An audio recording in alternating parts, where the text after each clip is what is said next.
Coast, let's get at it American hops.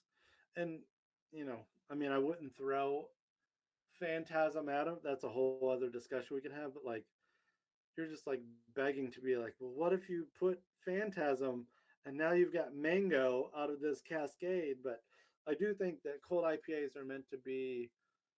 I don't even know a beer to compare them to from the old days because I don't know if my palate's that old.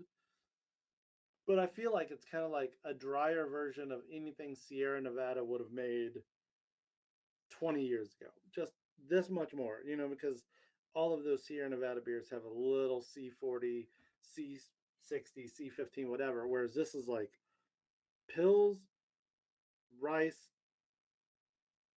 maybe sugar, yeast. It's almost, and I kind of explained it this way. I was like, it's almost like a smash beer, but you've got like, granted, rice is not a malt, but it kind of is. So you've got like a this dual malt smash beer that's really accentuating the hops, and that's what the creator Kevin Davey will just say over and over and over and over and over and over and over. It's a showcase for the hops. This is not a hazy IPA. We're bringing in the other proteins. There's no specialty malts. There's none of this other stuff. It's really just this like crisp, dry, finishing it like 10:04 to 10:08 because of the rice and or sugar. I don't know. I like it. I stopped buying them. I actually was like looking at my fridge and I was like, do I have one of these to like drink while I talk to people? But I'm not over it. But I got to a point where I was just like, I need something that's like 4% and delicious. Which, a cold IPA rides at 6, 6.5, 7. I've had some that are almost like up by 8. So you're also working that alcohol in, which a couple of brewers talked about the importance of the sweetness that you will get from the alcohol in the mix versus the sweetness from the malt, which again is something you don't think about a lot, but it's there. And there's a sweetness from hops, there's a sweetness from alcohol, there's a sweetness from malt. But in this beer, I feel like the point is to really drop the malt super low. So now you're dealing with hops, alcohol. You could call it kind of in the realm of a double IPA, but then again, I think most double IPAs would have at least some specialty malt in their color balance. I feel like cold IPA kind of, I won't say it doesn't care about balance, but I think it's trying to prove a point that for too long, a lot of beers have been like really gluey and gummy and then hoppy almost secondarily, whereas this is like very primarily hoppy. Yeah. So when I think of hazy IPA, and I'm not like I like good hazies, but like I think of it like as a flabby kind of mouthfeel. Like it's kind of I don't know how else to explain it. Like there's like a flabbiness to the mouthfeel, and so this seems like you want to be really crisp. So if you're doing a water profile, you probably want to accentuate that sulfate in your sulfate to chloride ratio. Sure. How you gonna do? Yeah, don't ask me about that shit. I What kind of You guys know IBUs more do you about think that. you're looking at? Is I there like anything I would say anything you would put in a light hoppy beer. I mean, yeah, I don't mess with you know. I have a dumb rule of thumb. Where I'm like a little gypsum if it's this beer, a little bit of this if it's this beer, but like um, I assume the water chemistry would help because the hops are supposed to be so prevalent and the malt, I wouldn't say subdued, but they really want to be low in the balance, right? But you still go for like a quality. I do mean, you think three of the 9 or 12, so I mean, it's not a huge sample, but quarter of the brewers I've talked to like swear by North Star pills, raw, American. There's something about these American pills. I don't know enough about it. I don't know if they don't process it, malt it differently. Something about them leaves it more able to dry out without. And maybe the thing is like the European counterpart needs to be step mash, needs to be decoct. I don't know what it is, but the American versions seem to be what everybody swears by. So let's just say 80 or 70% American pills, 20 or 30% flaked rice. If you want to sub some of that for sugar, so the best one I've had is actually 60 US pills, 20 flaked rice, 10% simple sugar, all cryo hops in whirlpool and dry hop. And then to your point, like if you whirlpool right out of flame out, you get a surprising amount of IBUs. Like it's not like that shit doesn't exist. I mean, it's still hot, it's still pulling. It's just not kind of like evaporating off nearly as many um, of those notes with volatiles. Now for the adjunct, you keep mentioning rice. Like, do you think that like corn or flaked barley or flaked wheat would still work, or is it really like flaked rice as an emphasis?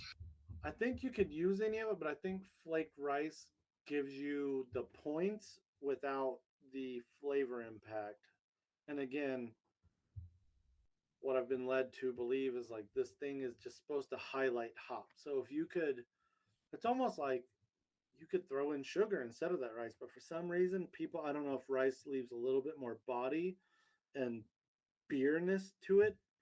But yeah, I only know one brewery that's done flaked corn, and that's Shells, and they're a respectable, legit, been around since like the 1850s brewery. But that's kind of like what they would do for most loggers anyway. I feel like what they did was they took a lager recipe they would already do, and then just made a lot of excuses to like experiment with these new hops that they have, which is totally legit. I mean, that's again kind of why I brought this. It's like a cold IPA could very easily just be a premium rice lager from Japan, but the hops are what gets it, right? These hops, whether you put them in boil, whirlpool, fermentation hop, all of the above, I've been led to believe that like not the old school way of thinking of dry hop, not in a post fermentation beer, but these want to go in almost like you do a hazy, ironically, but you want to get them in the mix. You want to get them kind of churning up with the yeast activity.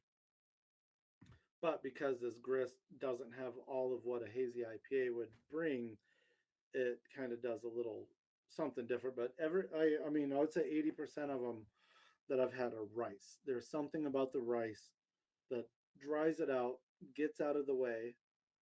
The corn ones I've had are good. They're fun.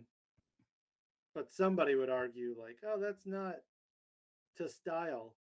And you're like, where's the style guidelines, jerk? So you hinted on something somebody already asked is like this is obviously a style that's in flux. It's not very well defined, although we're kind of pointing a Right. direction with it.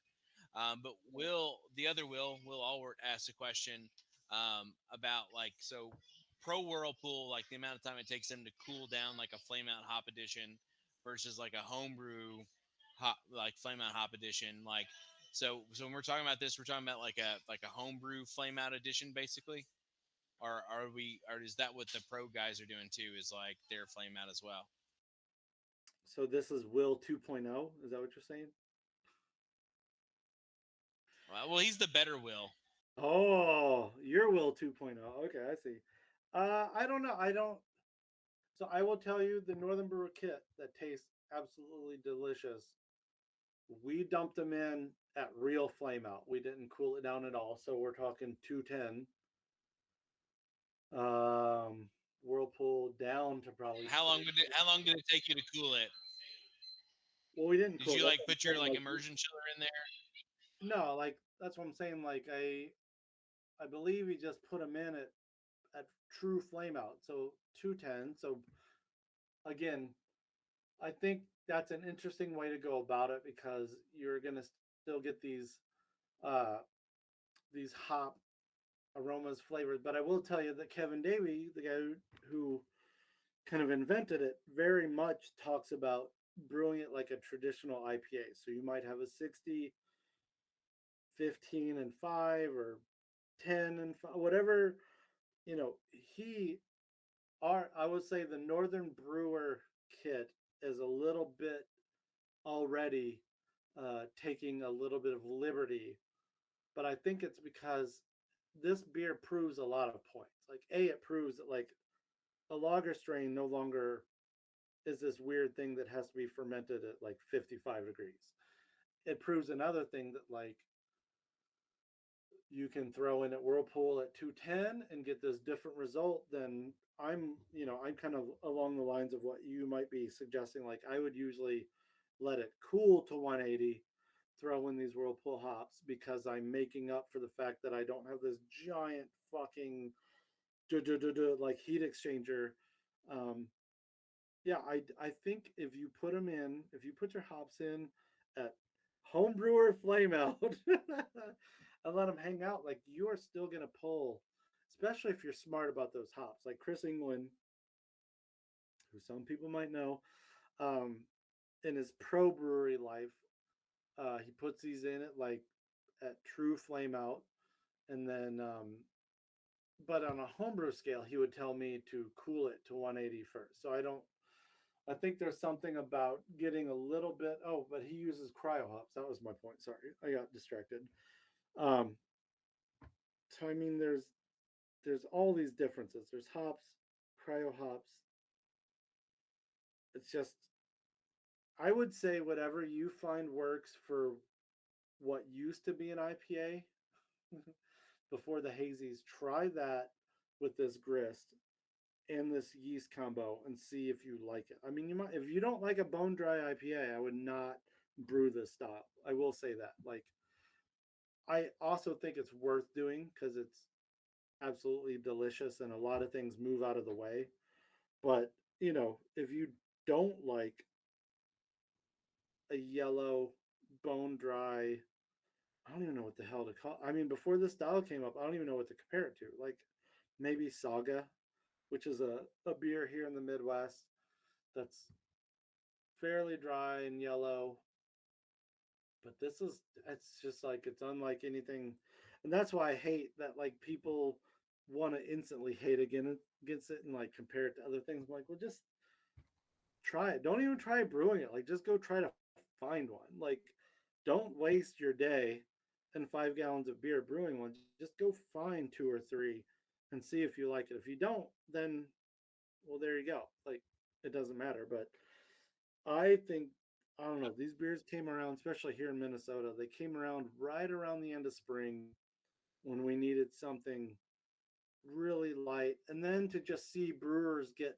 really excited about this thing. All of a sudden, granted, CBC was here this year, but man, I swear, right before CBC happened here in like early May, late May, I can't remember when that was. Like, it was just like cold IPA collaborations, single brewery brews, and I've already felt like it's kind of slowed down. But then this week I saw a newsletter that said like 12 more came out. So to Chris England's So point, when I interviewed, yeah, or, yeah, go, you can go for that, but after that, Alex wants to know what your favorite Northern Brew recipe kit is.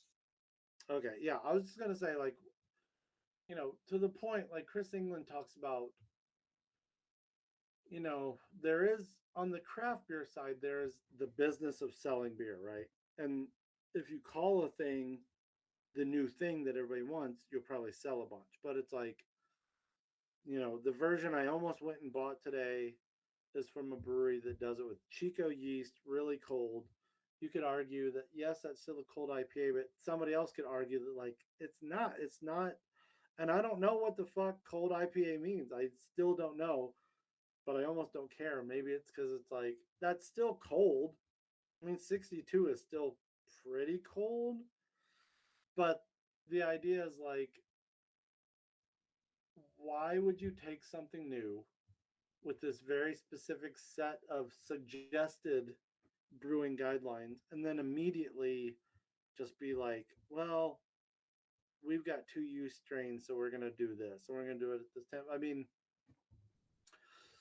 it's like it's not worth brewing if you're not going to try to do the thing right and see what it does, and then if it doesn't do the thing you like, you never do it again. But there's a lot of breweries, to Chris's point, that are like, oh, I'm just going to brew an IPA and filter it. and call it a cold IPA. And you're like, well, that's not. You're supposed to get in the mix. You're supposed to like have fun with this lager yeast warm and these hops that maybe you haven't used. It's not Mosaic and Sabro and Strata. It's fucking all the C hops from the old days and trying to kind of create this like very original IPA flavor in a kind of a new way. All right, so remind me, what was the other thing? Favorite Northern Brewer kit? I don't know. It's been a minute since I've brewed one. I brew one from for work every now and then. I honestly think like the Potter's beer, which goddamn you, Chris England. That's a Chris England joint from like early 2000s. Potter's beer is absolutely phenomenal. Like a Belgian table beer, Belgian single, whatever you want to call it. Um, I've brewed it many times back in the day. Open fermented it, regular fermented it. I just love it, especially this time of year. That is excellent. I'll say since my new tour of working there, we shoot these videos for each kit, and I don't necessarily brew them, but I get to definitely drink them. I really like the Northernator Doppelbock, which is one that maybe consider brewing now because it's almost fall to have in the winter. Man, that thing is like a 9% lager beast.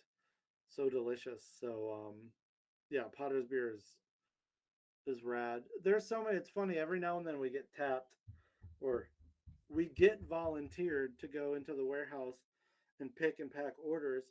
And those are some of my best days as far as ideas because I forget what we actually offer until I'm out there with a cart in my gym shorts and I'm like writing stuff down. I'm like, oh, the Goza, oh, all of these saisons, all these bourbon barrel somethings. And I try to think of like a part of the year that they fit into, and then other things come up and you forget. But man, there's so many beers that we offer that I want to brew that I just haven't for sure. I mean, that was the same back in the day too. It's like Dawson was just like turning out recipes, and because he was brewing them on a test batch, I was like, well, that means I don't have to brew them. I just get to drink them. Sweet. Thanks. It's like if you worked in marketing for a brewery, which I did, and then you're responsible for telling the stories of these great beers, but all you have to do is like know the last 10% of it, right? Tell me how we got here. What does it taste like? Oh, this is what I think it tastes like. It tastes fucking great.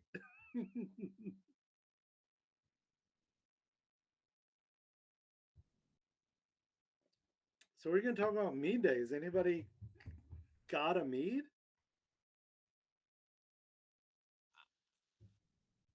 If I'm perfectly honest, the last mead that I made was like 3 years ago. I actually found a bottle of it, and it's still as disgusting today as it was 3 years ago. Oh man.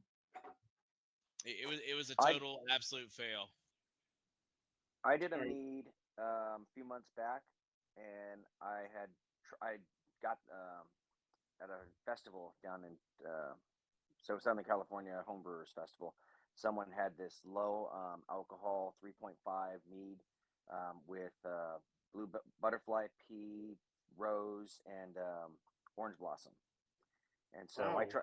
I tried to make that up, and it came out a little stronger than I intended. It was around 7%, and so which is fine for me. That's still very very low. Um, but but I because I was starting from scratch because all I knew was the base ingredients, and so I took and I made teas with the different ingredients to find out what proportion I wanted to put in the flour teas, and then after it was done, I back sweetened it, and I was pouring out, I measured out sample sizes, and then I was putting in a measured amount of honey, and I found that 3% or 0.3% um, back sweeten was the right number. And it was all said and done, and I tasted it, and I'm like, this tastes like canic shit. It tastes like it kind of had a wine flavor. which I wasn't happy with. And the event that I was doing it for was my niece's wedding, and so I'm like, you know what it needs is carbonation. So I just racked up 20 psi of carbonation in that thing. I served it. It came out like champagne. I served in champagne glasses. It went faster than anything. I had two beers on tap, and this mead was the first thing to kick. People loved it. So I'm calling it Celebration Mead. Um, the key is the 20 psi CO2. Oh man, putting it on a bottle bomb, boy. No, I had it in a little mini keg, like a little little 2.5. I served it right off of a 2.5. Right. No, corny. what I'm saying is like it would be a bottle bomb if it was not in a keg. Oh yeah, absolutely. This stuff, I don't think I could. I had bottles I was going to do, but they couldn't. They wouldn't be able to hold psi. I gotta go get a bottle opener. Y'all cool with that? Everybody take a Sure. Do your thing, man. 2 minute. Yeah, but that mead was good enough that the DJ supposedly used to work at Bevmo in purchasing. I don't know why he's a DJ working at Bevmo, but he's like, "Would you sell this?" I'm like, "No, I don't have a license. That's not happening." Haven, I can't pronounce that word to ask that question, so you're gonna have to ask it. I think it's sizer is the term for carbonated mead, I think. I think it might be apple, or it might be a cider mead, or I might be misremembering. I believe the closest name that this thing would have been, it would have been the Romamel, Romamel, because it has rose and flowers, and it's low alcohol. So it's not a hydromel, because it's kind of a hydromel, but it's a Romamel, Romamel, whatever, because the rose in it has its own category, a low alcohol rose. What's a melomel then? Does anyone know that? Fuck, I was looking up all that shit. Dude, I'm public education from the state of Texas. I don't know anything. Melomel is, I want to say it's melon, but I know that's not it. Is that just a fruited mead? I think that's just a mead. It might be fruit. It might be generic. Yeah. I don't know. I think I've had one mead in my life and it was amazing and it was 18% and it kicked my ass. So I haven't had one since. Well, if you ever have a celebration coming up, ask me for that recipe. I'll give it to you. It's super simple. That might be something my wife would even enjoy. So the funny thing was the guy who made it. I was asking about what's in it, and he goes, "Oh, it's it's the it's the dried rose petals, it's the orange blossom, and the butterfly pea." And I said, "Oh, so what's the ratio?" He said, "Well, I just grabbed whatever I grabbed from my garden. He's full of shit." And so then when I went and I started putting in the ingredients in Amazon, and I put in the butterfly pea tea, and it says, "Oh, you might also like dried rose and orange blossom." I'm like, that motherfucker. He just put in one ingredient, and then Amazon picked the other two for him.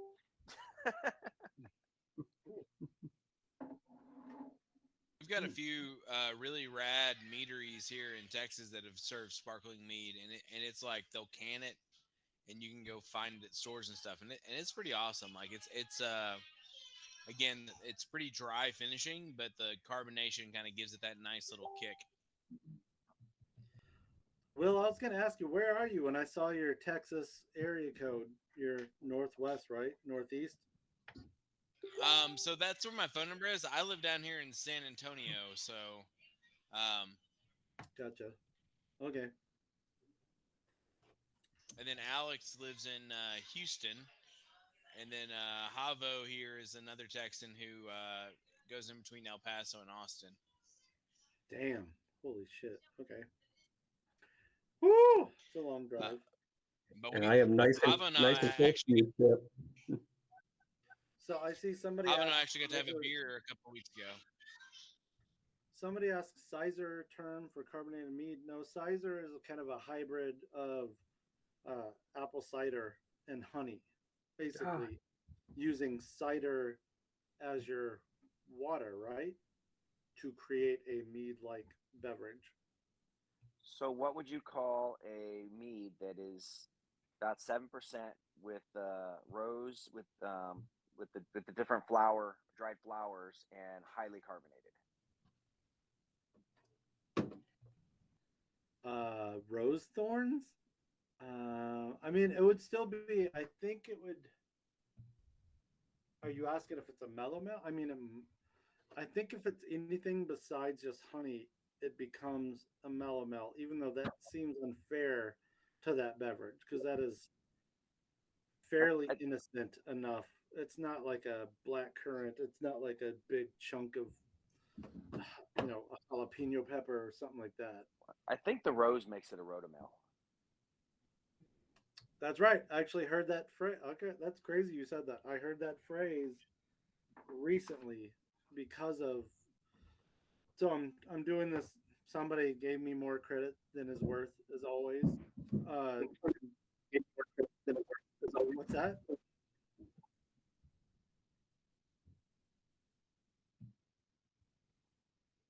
Who's talking? Sounds like someone was giving feedback. Oh yeah, I mean, so I'm doing this weird like mead challenge with the doing it most guys on YouTube. So 9 different channels threw in 3 different recipe or ingredients, and it boiled down to lavender, rose, and vanilla. That's what we have to work with. So not what I picked at all.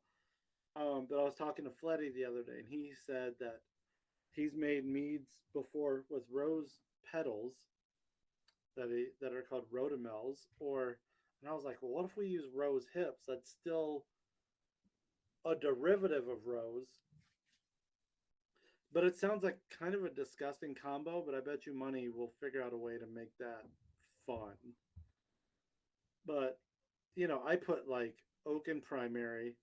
I went for ingredients that would help people figure out how to better make mead, and go figure, the votes picked the most randomest shit you'd ever want to throw into a mead. It'll be fine. I mean, it's not like we all have to do the same thing. We just have to figure out a different way to use it. So I want to get back. I don't have to go like necessarily anytime soon, but if anybody wants to talk, so when Will and I started talking like last February about this, we talked a lot about smoked beer, smoked malt, and then the middle part of my year just turned into personal shit show. So I apologize for that. We thought we would do kind of like a crowdsourced smoked beer, and then we would all kind of talk about, oh, what do you get from the mesquite? What do you get from the oak? It didn't happen. So if anybody did come to talk about smoke, so I will say the one thing is so on my mead day celebration, this is a smoked mead that we did almost 3 or 4 years ago. So the idea was like, we made a Snoop Dogg joke. We were like, smoke meat every day.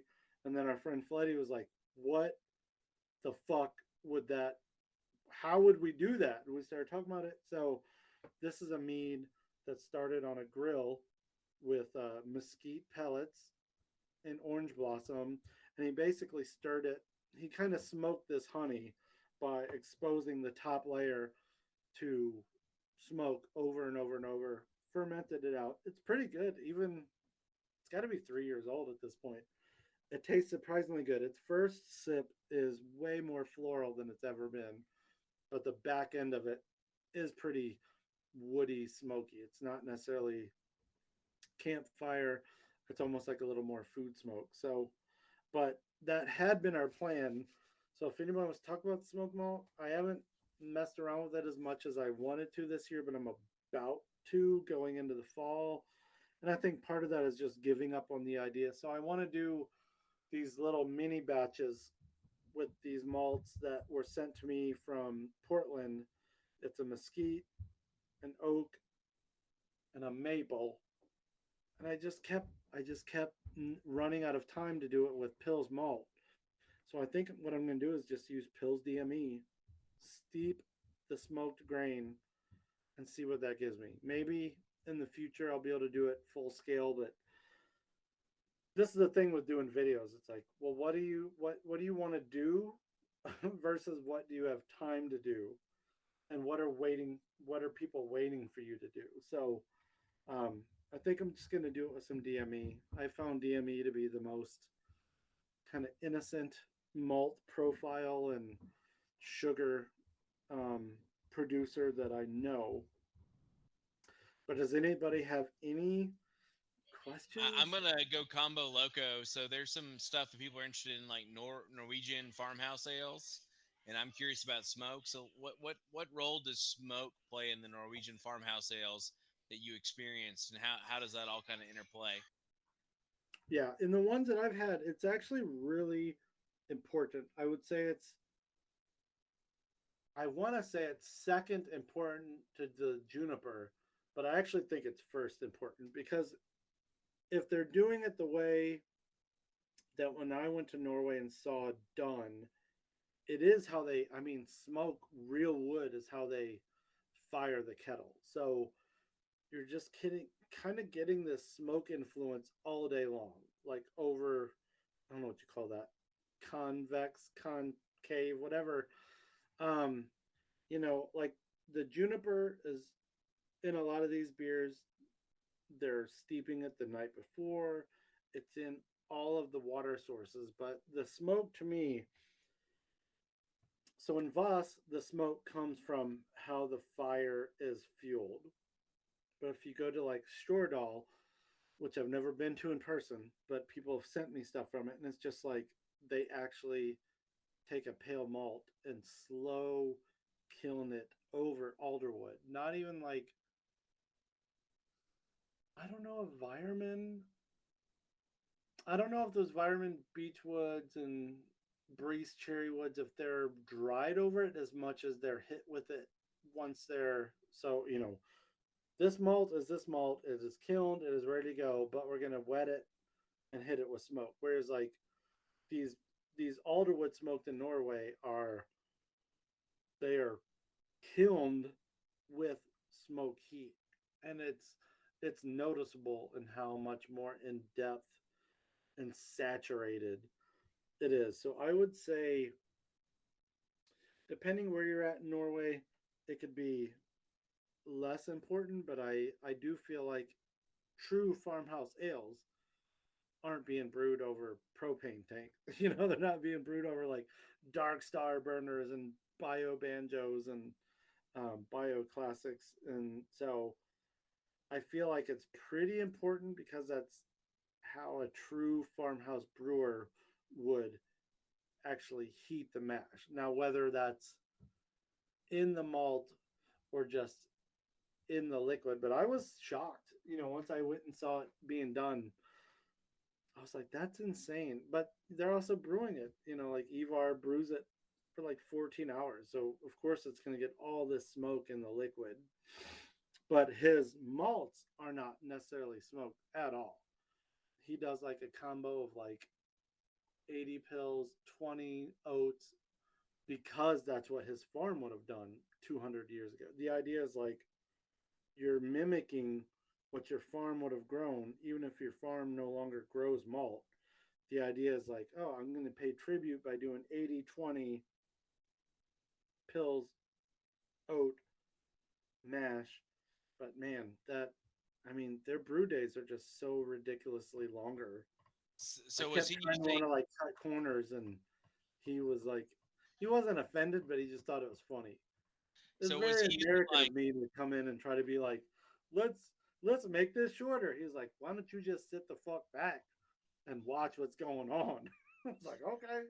So was he using like store bought Pilsner malt from like a local supplier, and then like just he was just mashing and doing everything else with fire, or was that like a locally grown malt from some other maltster there in their village?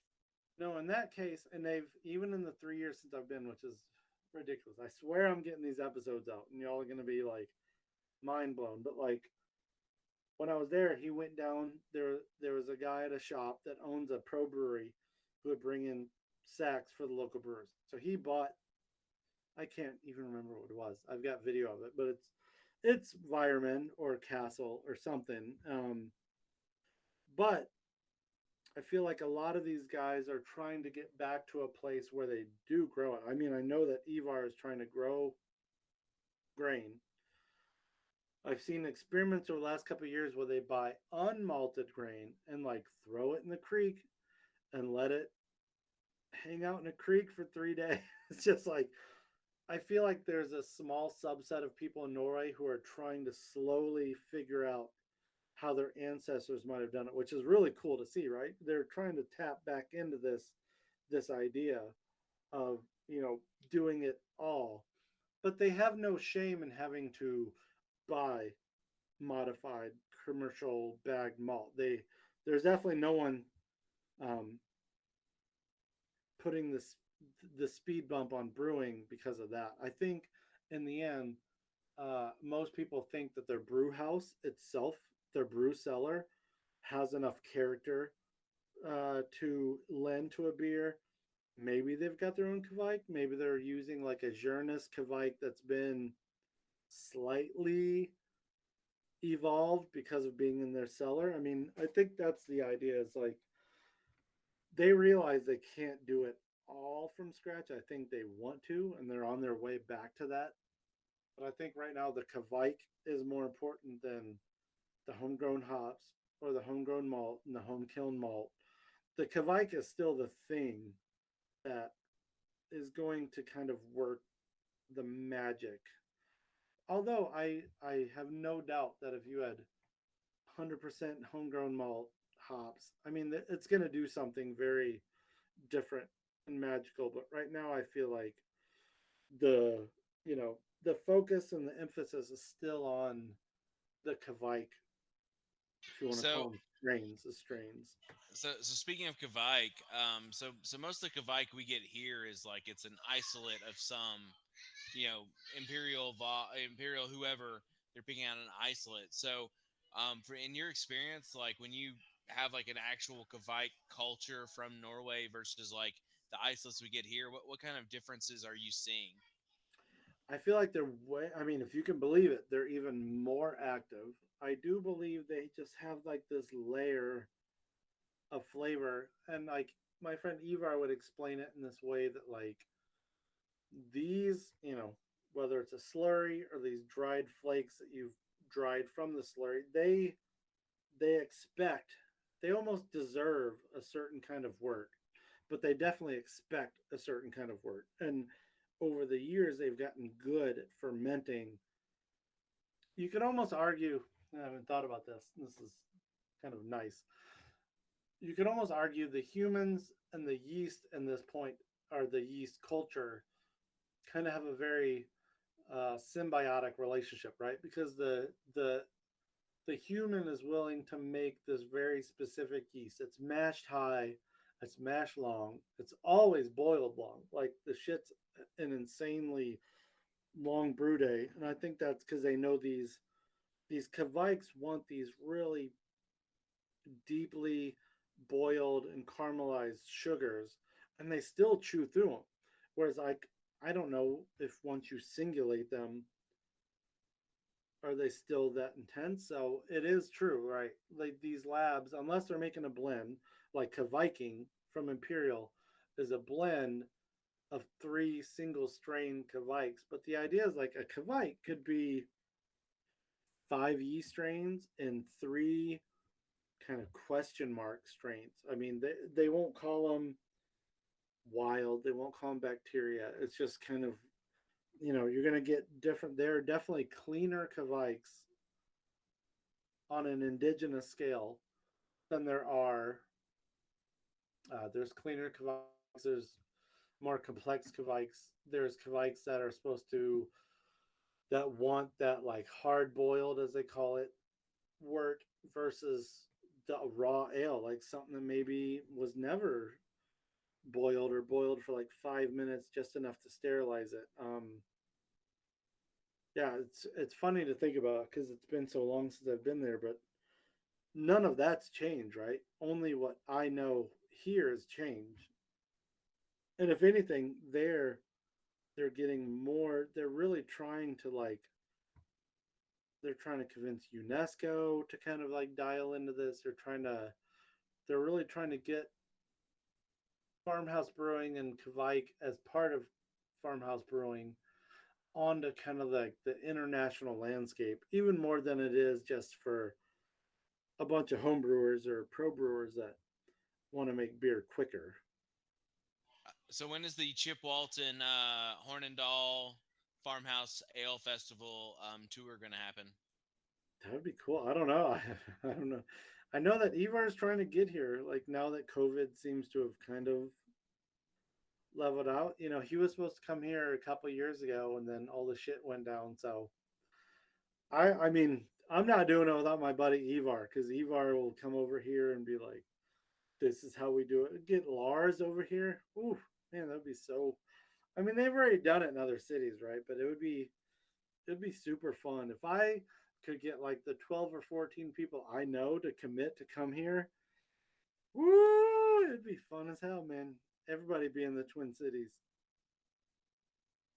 But it's also something I haven't messed with a lot. I mean, I was just cleaning out the brew room and throwing out a bunch of stuff I don't need, and I came across all these jars in the freezer, and I was like, man, this was really my obsession like 2 years ago, and it's kind of still worthy of being an obsession, right? There's so many other things that other people are doing better, but I was like, this is one thing that I kind of already know a lot about. I know a lot of people that know about it, even if I don't know about it. It'd be great to, I don't know. It's weird, right? It's like Kavike blew up, but then it kind of fell off. But it's like it doesn't deserve to fall off. It definitely deserves to be kind of nerded out on much more further. But that's the way things go over here. I mean, things come and go real quick.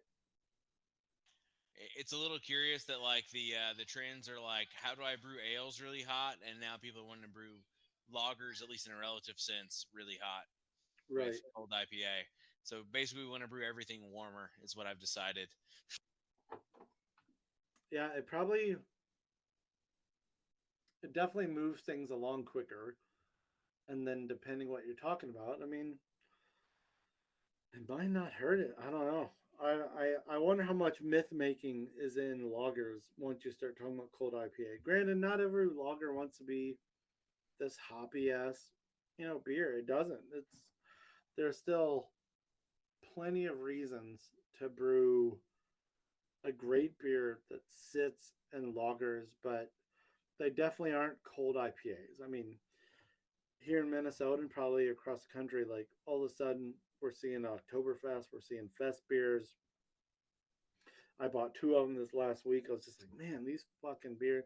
But imagine how long ago that brewer brewed that shit. Like this brewer probably brewed this fest beer in early June. I mean, that kind of makes sense, but on a commercial scale, it kind of blows your mind a little bit. Or pumpkin beers. Yeah, yeah, yeah. Like I've seen all these posts about like pumpkin beer mixed packs. I'm like, who needs 12 different pumpkin beers? For the record, nobody needs pumpkin beer. It's disgusting. Yeah. Well, I'm not gonna go there with you. I do like a pumpkin beer, but I don't know if I need like 30 variants. Just like a Russian Imperial Stout. Just make me a really good Russian Imperial Stout. I don't need the one in a Fernet barrel. I don't need it in a bourbon barrel. I don't need it. You know what I mean? Just like make a good, solid, fun beer to celebrate the season.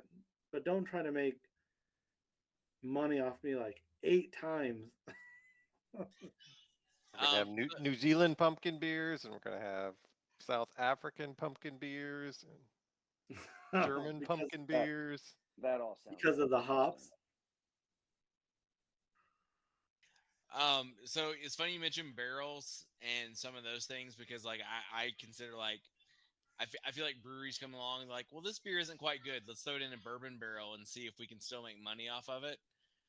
Is like a band-aid fix. So what are some of the band-aid fixes you see people using to like correct mediocre beer?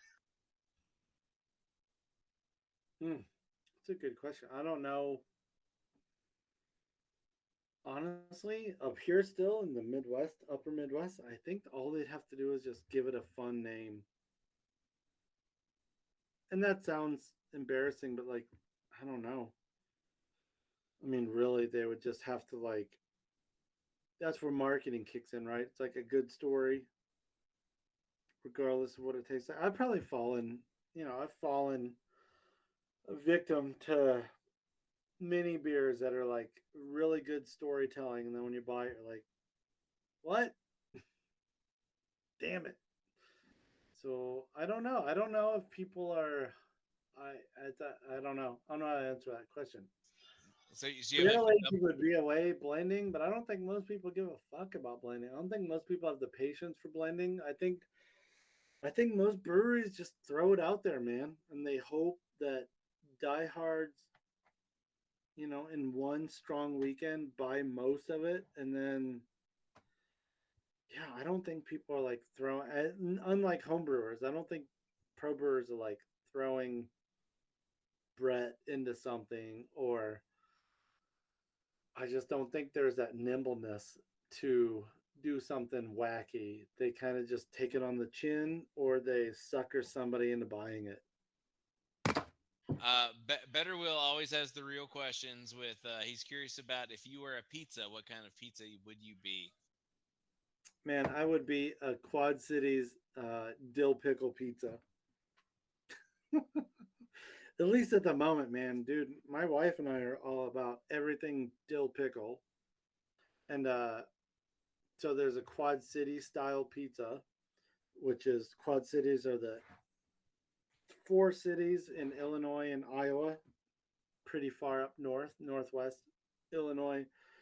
And man, there's a place in town who are run by a bunch of actual Quad Cities people, and they've got this damn dill pickle pizza, dude. It's dill pickle slices, mozzarella. It is so good. At this point, that's what I would say. I mean, on another day, I'd be like, I want to be some kind of brisket pizza that I've never had, like brisket sauce, maybe some sausages. I mean, I'm from Texas. I mean, I've been here a long time in Minnesota, but my heart is still in Texas as far as like the best food I've ever had. And I've lived on the Gulf Coast of Alabama. Like, I could argue that was the best food I ever had. But man, when I got to Texas, I'd want something that's like a mashup of like a breakfast taco and brisket. That's probably what I'd want. So is brisket your go-to barbecue cut then, or do you have a preferred barbecue cut other than brisket? I would say ribs is my probably go to just because that is like you get more of it. It's a little more interactive.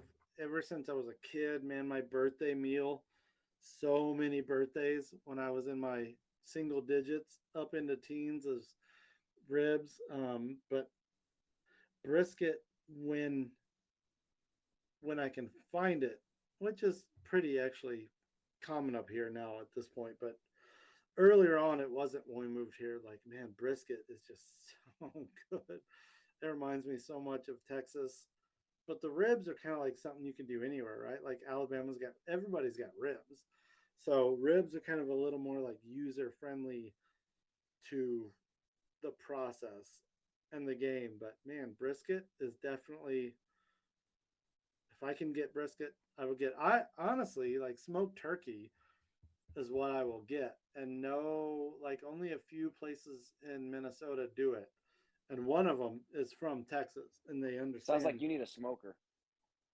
Well, I got a smoker, but I don't use it enough. Does anybody have tips for doing turkey breast in a smoker? You Yeah, I have do the whole turkey. Don't do the breast. Do the whole turkey. no. So I do a boneless, skinless turkey breast. I do it at about 250. It's just salt and pepper. It's probably 2 parts pepper, 1 part salt, and then basically about once the turkey breast gets to about 140 ish, I wrap it in foil with a stick of butter, and then finish it off, and then it just tastes like this buttery goodness. Put that butter on top or on bottom? Like it's in foil, so you just wrap it in the foil Yeah. with the butter. Well, I'll send you a. I stole it from somewhere else. I'll send you a recipe offline, and Damn, I'll that get sounds it. good. I'll get it to you. But I love that stuff. And then Will, did you really bring up Rudy's? Where are you from, Will? Rudy's is I don't consider it to be good barbecue at all. Oh But shit! No, Rudy's, bro. Hey, is that what we're talking about? What does Chip think? No, dude, I know about some Rudy's. So I will say, hey, the breakfast taco, the jalapeno everything is such a good Rudy's. But I honestly liked Rudy's the whole time, even as I learned a lot about Texas barbecue in Texas while living there for like 3 years or 4 years. I always appreciated Rudy's for not being like they weren't the cop out barbecue joint. Like that shit was always amazing. The cutter cam, the brisket, the sausage is like I don't know, man. Dude, there's something about Rudy's. Me and my wife like are really attached to for our whole lives, and it's just because it's like so diplomatic, right? It's so accessible. It's everywhere. It's in these weird gas stations, and but it's also really, really, really good. I buy my wife like this gift basket every year. That's the it's like the rub, right? It's like the beef rub, but also the poultry rub, and then you get two other things. 2 years ago for my birthday, she bought me a brisket from Rudy's, and she was pissed that I guessed it before it got here. That's what Chip Walton does when he's got a flu. No, I threw it up in the chat. So it's the best smoked turkey breast I've ever had was at Franklin Barbecue there in Austin. And so if you're gonna copy somebody, you might as well copy somebody that does it really well. And Okay. their brisket's also phenomenal. But beef or pork ribs, Chip? I mean, dude, on a daily, pork ribs, but I have some of my best meals in my life have been beef ribs. And I wouldn't know how to do them, and maybe I'll learn how to do them, but man, pork ribs are so like everyday man good vibes, but shit, dude. I had a beef rib in Spoon and Stable here, beef ribs at Black's Market in Lockhart. Blew my buddy's mind from up here. I would say beef, actually. I mean, pork, you can be like, we could do it anywhere, but beef is a very specific animal. It's, oh man, that's a fucking unique experience, honestly. And beef ribs. And my buddy up here, like, we came down there and then he saw how they did them at it was Blacks. We went to one other place. I can't think. Then he came up here and he mastered them. I was like, this is the shit. I live in Minnesota and I have a guy that can make these bomb ass beef ribs. I would say beef. Like I only say beef because you'll always be able to find pork. Like, but if we can keep beef ribs important and in the conversation, they're so good. I think beef ribs are my absolute favoriteest cut of barbecue ever, and that as much as I love a good pork rib, beef is always supreme. Yeah. I mean, there was a couple of like retired older dudes here that used to smoke in this parking lot, and they called them dinosaur bones, and they would do like probably three beef ribs, then they pull the bone out because it was that tender, and then they would chop it like almost like brisket, but it's like pork. It was like pot roast meets brisket. It was so crazy. And it was so good, but it would always have these giant holes in it because of where they pulled the bones out. But it was so good. Yeah, it was fun. Like that's a funny thing that like I don't know, maybe it happened because we moved up here, but Twin Cities like really stepped up their barbecue game in the last 10 years. When we first got here, it was pretty dismal.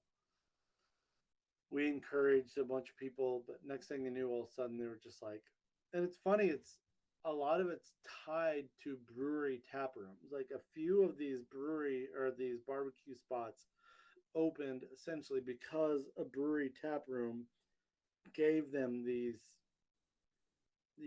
all right, we'll give you Thursday, Friday, Saturday. Next thing you knew, they were able to like rent a space or lease a space or buy a space, whatever it is. So it's kind of funny. People up here are pretty desperate for that kind of food. It's the Chip Walton effect. Wherever you go, good barbecue follows, I guess. I know. And I see Brent, that. I'm still going to ask your question. Tempa or tofurkey? Is that a real Uh, question, Brent? Just I would say think Tim. twice if you're being held hostage. I would say Tempa. I guess because Tofurkey seems very complex and multi-layered, whereas I feel like Tempa is kind of like it's just like buying turkey, right? It's like buying a base ingredient. So I would say Tempa. I've had a couple of like Tempa, and it's really nice. It's smoked.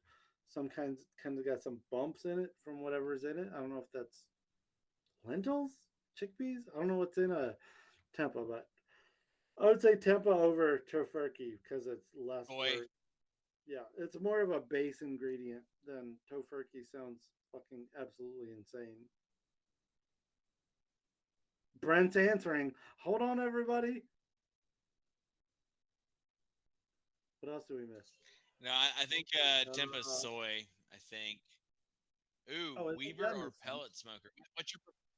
What's your preferred smoker? I use my Weber, but I inherited a pellet smoker, not a pellet, actually a puck smoker, a Bradley from a friend that I've yet.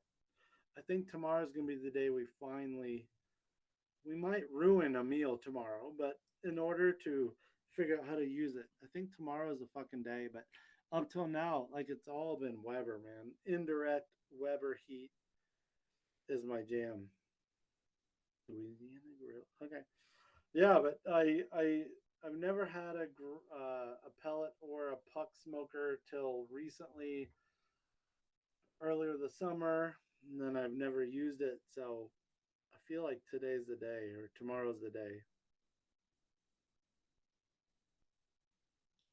Only one way to learn about it, right? Is just get on there and smoke up some meat, and if worse comes to worse, you got something to add to your beans later. Yeah, yeah. I feel stupid for not having done it already. Ooh, what prompted you to start Chop and Brew? Oh yeah, I saw this question earlier too about Blackstreet. So I mean, I started Chop and Brew because I left Northern Brewer, and nobody there seemed too concerned about me starting something very similar on my own. But I was like, all right, if there's a food element, it also opens all these other doors. So when I left Northern Brewer in 2012, I basically just started this channel. I wish it was as popular. Man, Brewing TV is had crazy numbers. Now I can't replicate that, but yeah, I just wanted to keep it going. Honestly, like I knew that Northern Brewer wouldn't at the time do it justice, so I wanted to give people somewhere else to go. And then yeah, I've kept it going. I was thinking about it the other day. I was like, man, it's 10 years next year. That's crazy. If that was Bruin TV, it would have like 500 episodes by now, but it doesn't because it's on my work life schedule. So I've been trying to do what I can do. You know, it's basically what I find interesting. Whereas Bruin TV often was like, well, what do we find interesting? Which was a little easier if you got like two or three other people kind of throwing in ideas. But yeah, man, I just wanted to keep the torch going when I left Northern Brewer. I just nobody else is doing it quite that high production, and I would argue that I've not been able to do that because there's something about having two hosts and then a video nerd to kind of like wrangle these ideas, whereas like now it's just me. My dream has always been to kind of bring a bunch of other people into it, but so yeah, I was just basically trying to keep what I felt like was a very fun communicative group together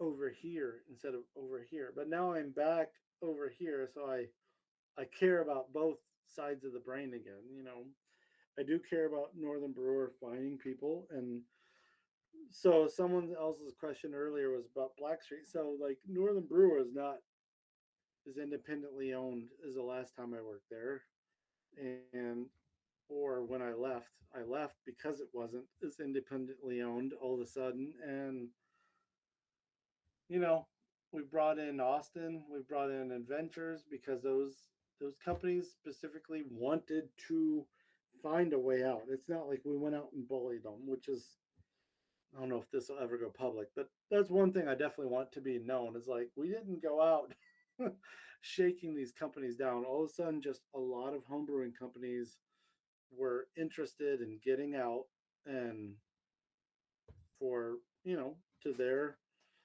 their credit, getting what they can out of it. So now Northern Brewer as an umbrella owns Northern Brewer, Midwest, Adventures in Austin.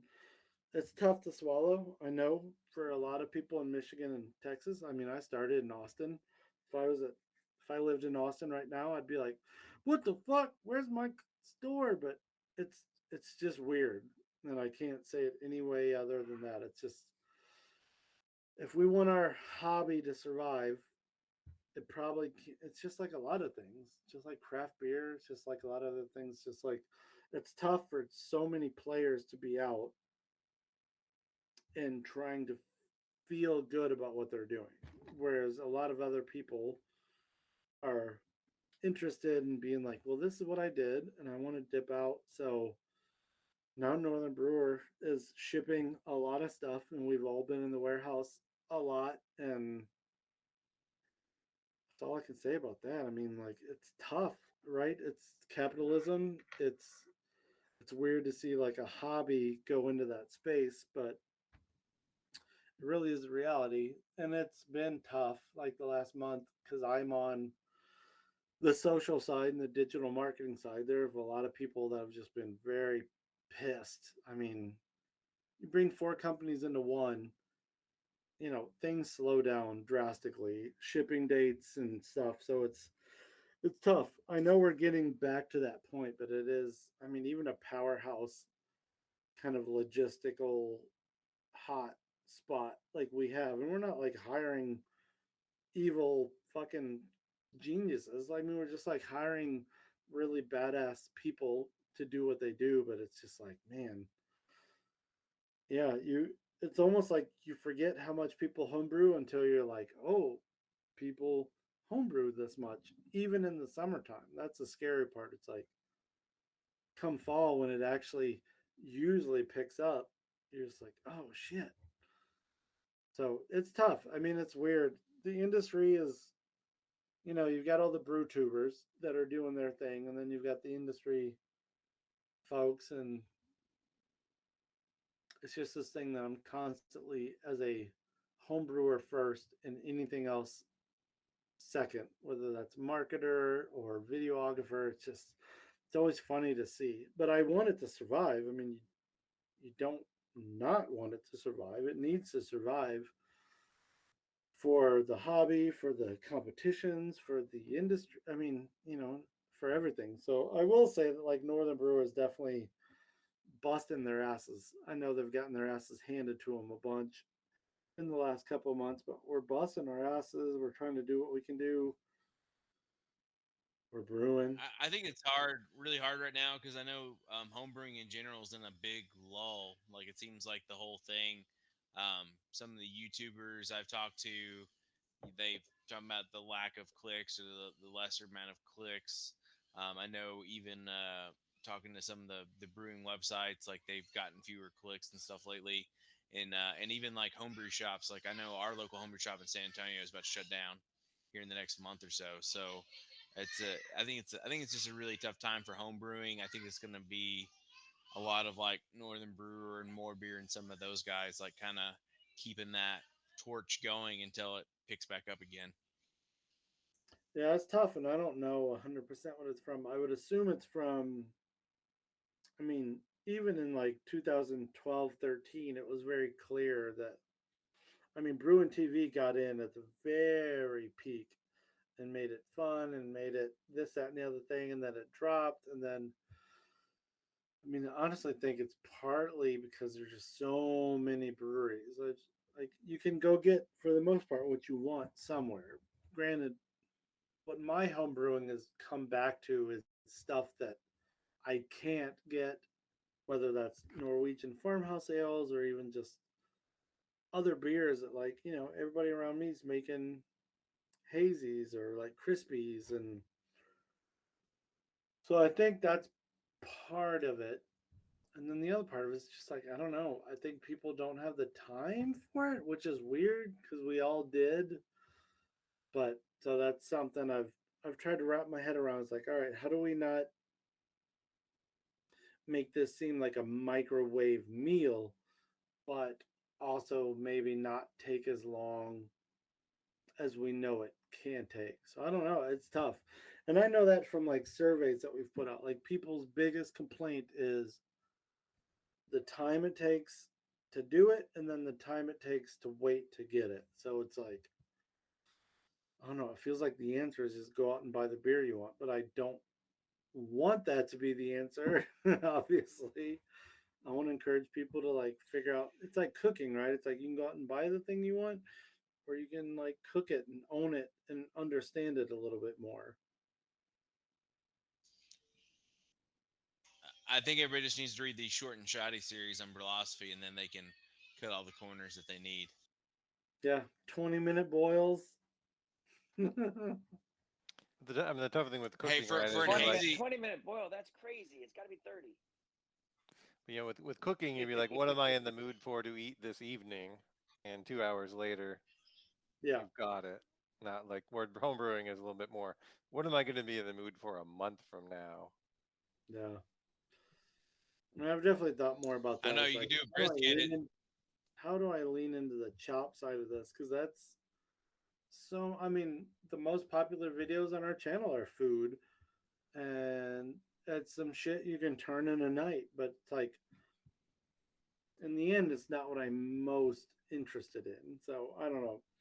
That's part of what I've been questioning myself. Is like, all right, well, how do we find some food things? Because I mean, especially on YouTube, right? It's like a question of what are people looking for? And they're probably looking for food general use stuff more than they are like, how do I back sweeten a mead? Which is very specific. Yeah, I'd wonder like how So, many, so this is food-related YouTube channels that have, say, 100,000 subscribers. And then there's probably zero homebrewing channels that have 100,000 subscribers, right? Oh yeah, I mean, CH has been doing a good job of this. The dude at Homebrew for Life, he's actually been, I would call it reporting. Basically, he's been Oh, reporting. somebody said Clawhammer hit 100,000. Right. So Yeah. I mean, CH has been talking a lot about why homebrewing will never be what cooking is, even like whiskey review. It's, I don't know. Maybe we need to figure out another thing to call it. Maybe it's not called homebrewing. Maybe it's called, I don't know. But that's kind of the point, right? It's like you have to be pretty engaged. But like, how else do creators kind of figure out that space while they're waiting for people to come to? I don't know. It's tough, and I definitely get my ass kicked every week. Like, I don't put nearly as many videos out as I used to. When I do, I just sit there and beat myself up because like other people put a video out in 12 hours and get like all like 5 times as views. I'm just like, I don't know how to beat the algorithm, but part of me doesn't care because I've got a day job. At this point, Chop and Brew is like, here's all the things I'm obsessed about that Northern Brewer may not be able to work into our schedule, and that's fine because I've got plenty of stuff from the past to edit. There's always something, moving forward. Hot sauces, barbecue. I do think I'm gonna lean into food though, because again, some of the food episodes have been the most. I mean, my top 10 all-time episodes, I'd say 6 of them are food. And I think that's just YouTube, right? It's like YouTube is going to get you what people are actually looking for. So I don't mind that. It's a little unfortunate that, I put this much effort into every video and then they get this much views. But I have a small handful of Patreon supporters. I've got one sponsorship from Imperial. I mean, it it convinces me to keep going on every month just on those. But I could get more people involved, and I don't know how to do that. I might be too old. Shit, man, I'm 44. All of these guys I compete against have got to be under 40. So they've got more wherewithal, they've got more networking probably. So I'm just trying to keep it real in my own little space. Well, I think what I think is interesting is it's kind of like barbecue. Like the difference between making like good at home barbecue and like not is like there's a learning curve, right? And the same thing with homebrew. Like you can throw a beer together and it'll be okay, but to like I think a lot of the homebrew beer I drink, like the stuff Haven sends me, the stuff I swap with people. I just had a guy over this afternoon that brought me some of his homebrewed amber lager, and it's better than most of what you get at the store. But again, like the experience it took to get there, it's like there is a learning curve that has to happen. And so how do we make that educational component of that learning curve? Like how do we shorten that time? That seems like the big question to me. Right. And it might be books. It might not be video. I mean, videos seem more obvious, but it's like books are something you can go back to time and time again. That's why I mean the classes we do at Northern Brewer I feel like are a good they're a good kind of mashup of like a book and a video. It's like if you want to go back to this section over and over, you can. But yeah, I don't know, man. I mean, I probably So you're learned saying more John from books. Palmer How to Brew necessary for all people. John Palmer How to It, Brew, then you're good. it, it might be right, or I don't know. I'm a huge fan. I was just reading it again today, a little bit like Charlie Papazian's Microbrewed Adventures. It came out like after all of the Joy to Homebrews, where he's just like traveling around the country and the world, and he's dropping these recipes. Granted, some of them I was looking at today, I was like, man, that is so old school. Like, why are you talking about boiling this honey? Like, blah blah blah. But like he went to New Glarus, he went to Chimay, he went to. It's just fun, right? To like see early on who wanted to get out there and at least let us know some of those secrets. It's always cool, man. There's so many. I mean, I was watching a video the other day that was talking about how hip hop basically creates a new generation every 4 years, even though that's such a tight generation, but because of the way movements work. And I feel like that's actually the way. I feel like people want to act like homebrewing hasn't changed since like the early 2010s, but it really has. And it's because it changes with actual beer, with craft beer. I mean, I would argue the same thing almost like every 2 or 4 years. I mean, it's because there's always somebody that's got to be 21 plus, but then somebody who cares within that group, and then so yeah, it's really interesting. I keep wanting to think that like there's a Charlie Papazian era and then us, but I'm like, no. I mean, I was part of that us back in 2010. Now it's been at least 3 generations since then. So it's tough. Like how do you keep convincing people that making beer or fermented beverages is interesting? Because for the most part you can buy everything you want and or find somebody, but there is something interesting to having that happening in your own home. The pops, the airlocks, and the numbers, no matter how nerdy you want to get about them, checking on that every day. It really is like it's like a long, slow food process.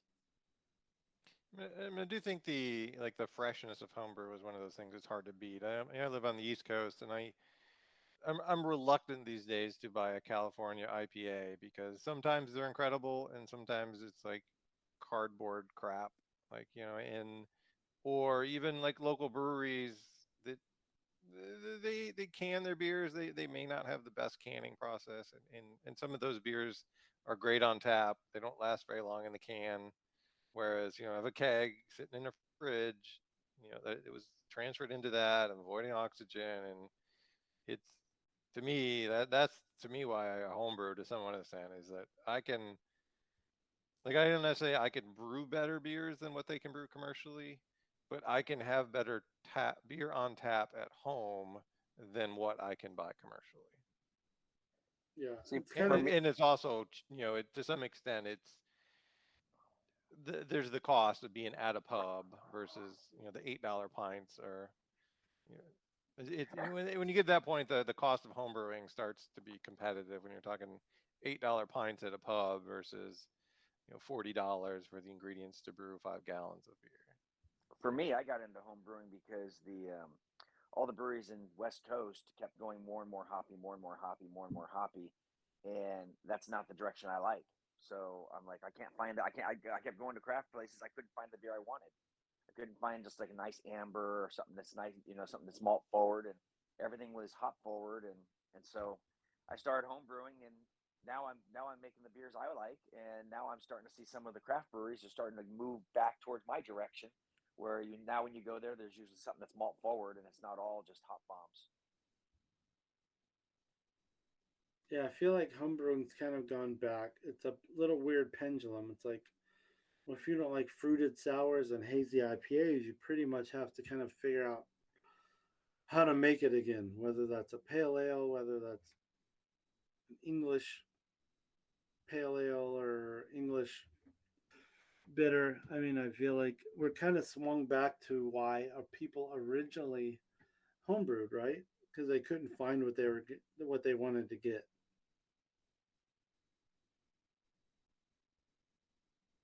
That's why I did it. Well, and I'll be honest, like hazy IPA, even if you like hazy IPA, like this most of the stuff you get on tap, even local, is like not very fresh. Whereas if you make a hazy IPA yourself, you're gonna get the freshest, best version of that. At least in my area, because by the time I get them, they're all kind of like meh.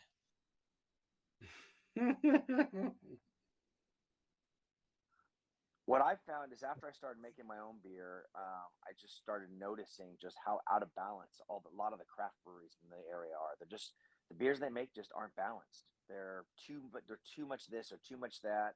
There's which I guess it's kind of like barbecue. Once you start making barbecue you like, it's hard for me to go to a barbecue place because most barbecue places, because they have margins to hit, they have to cut corners, and they can't make that barbecue like they would for their family in the backyard.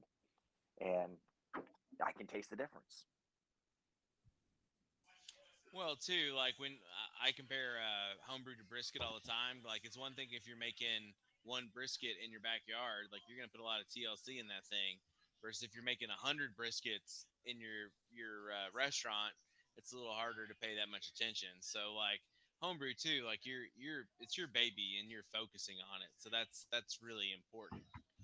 Um, but that said, we've had you for about an hour and 45 minutes, Chip. Like, if you need to bail, man, you're cool. You've given us so much time. We really are thankful for it. You're awesome. You're also welcome to sit here and chill and drink beer. It's whatever you want to do. Like, we're just so thankful to have your time.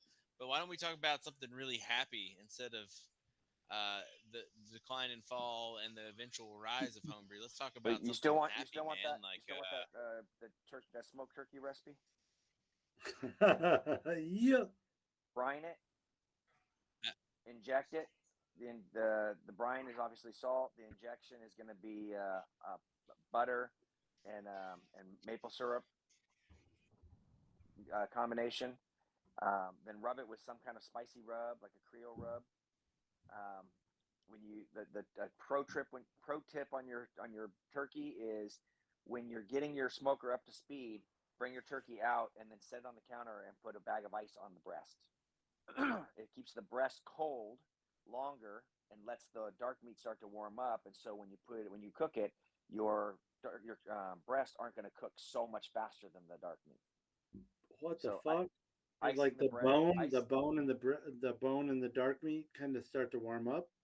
yeah. So as you're bringing your smoker up to speed, you don't want to do it for hours, but for 15, 20 minutes, you're gonna have it sitting out on the countertop after you've rubbed it and injected it and everything, and you have a bag of ice just sitting on top of the breast, and that's going to keep the breast cold as the bone meat starts to come up to temperature a little bit, and that's going to going to make it so that when your breast is about 162, the dark meat is going to be much closer to the temperature you want.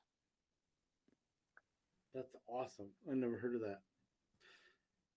Is that just from your own experience, or somebody you heard?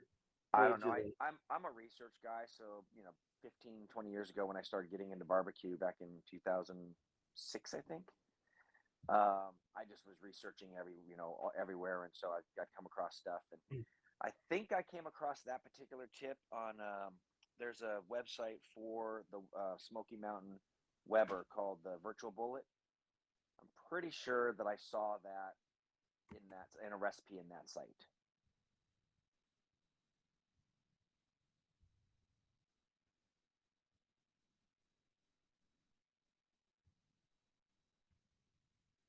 I'm writing that down.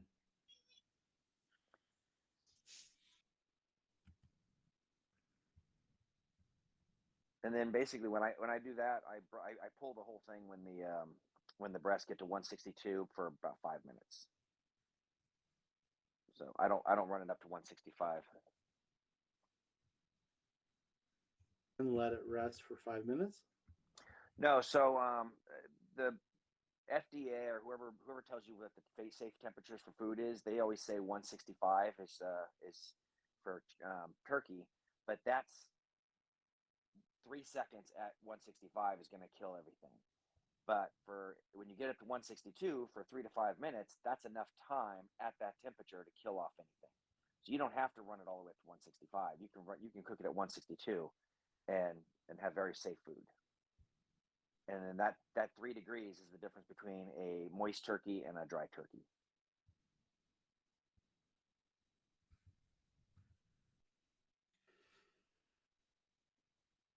Nice. There's a spot up here called Baker's Ribs, and I've been led to believe the only other place they exist is in the Dallas Fort Worth Metroplex. But for some reason, the 14th location is here in Minnesota. Because the guy loves the lake culture up here, and man, he brings the smoked turkey, brisket, ribs. He does the sausage, but he does it with a little twist, kind of like maple syrup and red pepper flakes, to kind of bring it upper Midwest. But man, the turkey, he's one of the few people that do turkey, and that was one of me and Elsa's favorites in Austin. Was like to go get that turkey. Oh, so good when people know how to do it. Well, again, to get a natural turkey, brine it, inject it, and rub it. And when you rub it under the skin, not above the skin. Get your hand in between the skin and the meat and put the rub inside there.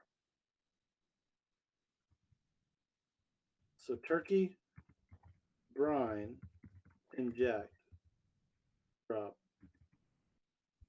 Yeah, and you want your injection sweet, and you want your rub spicy. That's going to give you nice mouth explosion when the turkey's done. You get the sweet turkey, but you get the spicy crust or the spicy skin. Oh, also, even though you're smoking it, still cook it at 325 to 350. Otherwise, you get rubber skin. That's the temp the whole time? Yeah. So it cooks super fast. I mean, every time I cook a turkey, like a 12-pound turkey, I'm always amazed at how fast it cooks. Like 3 or 4 hours. Yeah. I mean, every Thanksgiving we do a turkey, and I'm like, that did not take nearly as long as I thought. It's like we're led to believe it's going to take longer. It's not a thick cut of meat. It's like a weirdly proportionized, right? It's like if you were when we were kids, they were making 24-pound birds. But I would never smoke a 24-pound bird. I don't smoke anything bigger than a 12 and a half pounds, maybe 13. Because if you smoke a bigger bird than that, you run the risk of it having the inside of the meat get in the danger zone for longer than you want it in the danger zone. So if you want more turkey, make 2 12-pounders instead of 1 20-pounder.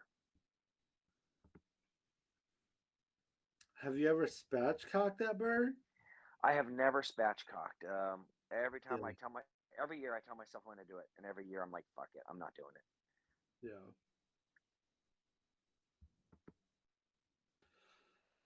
I could see that. It's a good bit of work, but I have also thought about like, man, it does make sense, man. You could get smoke on the inside, outside, side. So yeah. Let's take it. I mean, we bought one last year that we've yet to do. So I've got a whole turkey in my freezer right now, and I'm like, let's just do it and see what Is you it know. is it a I know natural? it's August. Is it a natural bird? Do you know? Yeah, for sure. So you want natural. You want no salt added to it because otherwise it won't take the brine. Oh, what's the difference between a natural bird and whatever other So, bird? like the butter balls where it's got the thing. So those are basically injected with salt. So it's kind of like a brining process that they do to them. And a lot of birds, they do that because it makes for the salt. The brining process makes a better bird. So a lot of places sell you birds that are already injected with salt. That's kind of like a brine process. But Okay. but if it already has that salt, then it won't take a natural brine. So you want the bird to say natural, no salt. Because if it's already been brined, it'll basically block that brine out. Yeah, you're Because not it's already saturated with that stuff. Yeah, so basically they've already got salt in there. So once it already has salt in there, it's not going to take a brine. And I mean, I guess you could argue that their brine is as good as my brine, but I would argue that the brine there's something that more to the brining process than just sticking some chemicals on a bird.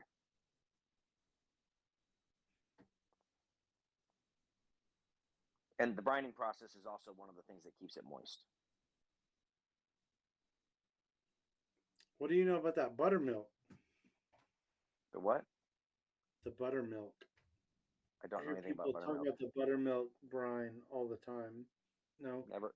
Nope, never. I just do salt.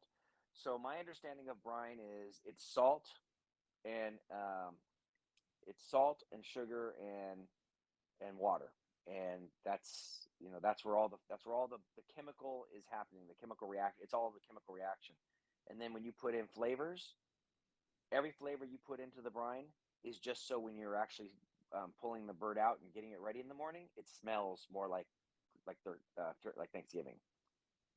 So it just makes it smell nicer. It doesn't have any impact on the final flavor. But I still cut up oranges and onions and rosemary and toss it in my brine, knowing it has no impact on the flavor. I just like the way it smells. Sage and rosemary, yeah. Yeah, just Thanksgiving flavors. Just toss it in there.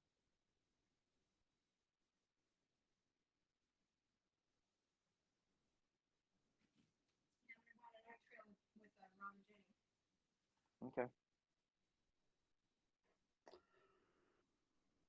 Well, Man, thanks a lot. I think I'm gonna bail out as well. For some yeah, I should probably but... balance, man. I'm hearing the wife stomping upstairs, so and I appreciate it. This was Appreciate fun. it, man. Actually, yeah, it made me think of some things I hadn't thought about in a minute. So that's always my favorite when we can kind of brainstorm some new ideas. That's fun. Well, appreciate you, brother. Have a great night. Yeah, man. I love Texas. Cheers, y'all. Bye. Cheers. I turn away for a second. Everyone leaves.